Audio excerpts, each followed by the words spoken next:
ბოლოს გამდიოდა ხელშეკრულება ჩემთვის არ შეუწყვეტიათ და მითხრეს რომ აღარ აპირებდა ჩემთვის ხელშეკრულების გაგრძელებას. ოლიგარქიული რეჟიმის რეპრესიები საჯარო უწყებებში ოფიციალურად დაწყებულია. საჯარო მოხელეებს, რომლებმაც თავისი პოზიცია ღიად დააფიქსირეს, პროევროპულ მომავალს მხარი დაუჭირეს, რუსთაველის გამზირზე უწყვეტ საპროტესტო აქციებს შეუერთდნენ და ოლიგარქის გუნდის პოზიციას დაუპირისპირდნენ, რეჟიმი სამსახურიდან უაპელაციოდ უშვებს.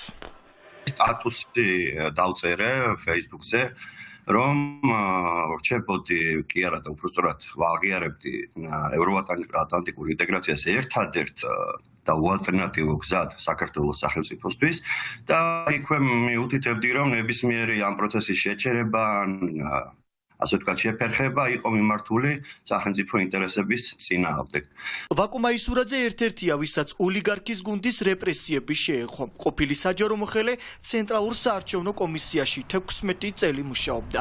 ამბობს, რომ მიზეზი, რის გამოც CSKO-ში მუშაობას ვეღარ აგრძელებს, სოციალურ ქსელში გამოქვეყნებული კრიტიკული პოსტია. საუბარია 1 დეკემბერს დაწერილ სტატუსზე, რომელშიც ვაკუმ აისურაძე წერდა, რომ ნებისმიერი ქმედება ან უმოქმედობა, რაც ქვეყნის ევროინტეგრაციის პროცესს აყოვნებს, სახელმწიფო ინტერესების წინააღმდეგაა მიმართული.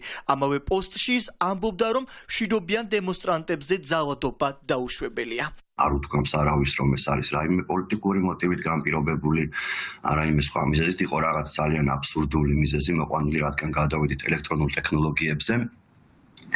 აღარ არის საჭიროება თავმჯდომარის მრჩევლის ყოფნის საარჩევნო ადმინისტრაციაში. ვარცხდები 17 დეკემბერს, როდესაც მქონდა კომუნიკაცია კომისიის თავმჯდომარესთან, მან განმიცხადა ამის გიორგი კალანდარიშვილის მხრიდან პოლიტიკურ ანგარიშსწორებაზე საუბრობს CSKO-ს ერთ-ერთი ყოფილი თანამშრომელიც, რომელიც 18 წლის განმავლობაში ამავე უწყებაში მუშაობდა. ნინო კაციაშვილი ცენტრალური საარჩევნო კომისიის აპარატში ხელშეკრულებით იყო დასაქმებული, რომელსაც ვადა 31 დეკემბერს გაუვიდა და რომელიც აღარ გაუგრძელეს.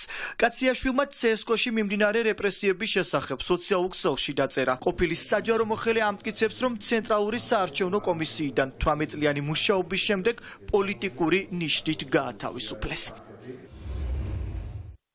18 წელი ვიმუშავე საარჩევნო ადმინისტრაციაში. ეს საქმე არასდროს ყოფილა უბრალოდ სამსახური. ჩემი ცხოვრების ყველაზე მნიშვნელოვანი წლები მაქვს მასზე გახარჯული.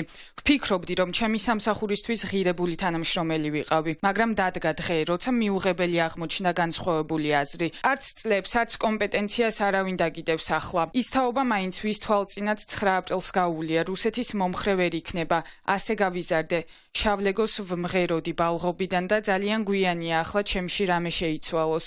ყველა ჩემს კოლეგას, ვისთვისაც ღირებულია ჩვენი ქვეყნის ბედნიერი და მართლა მშვიდობიანი განვითარება წარმატებებს ვუსურვებ. ყოფილი საჯარო მოხელეების მონაყოლი ცხადყოფს, რომ საჯარო სამსახურში ივანიშვილის არალეგიტიმურმა მთავრობის წევრებმა საკადრო წმენდა ოფიციალურად დაიწყეს. პოლიტიკური ანგარიშსწორება არ არის ერთადერთი მიზეზი, რის გამოც გამოცდილ კადრებს საჯარო სამსახურიდან უშვებენ. საჯარო სექტორში მიმდინარეობს საკადრო წმენდა და ძირითადად ათავისუფლებენ იმ ადამიანებს, რომლებმაც ძალიან საჯაროდ ხმამაღლა დაგმეს ქვეყნის ევროპული მომავლის შეჩერება.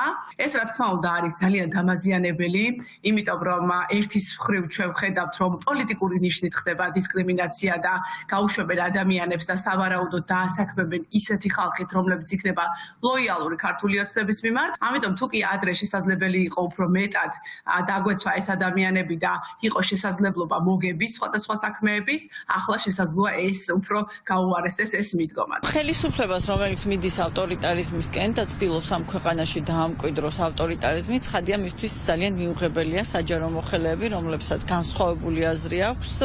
შესაბამისად, მე ეს არ მიკვირს, როგორ უღირსი მეთოდებით ხდება აი ასეთი პროფესიონალი საჯარო მოხელეების გათავისუფლება.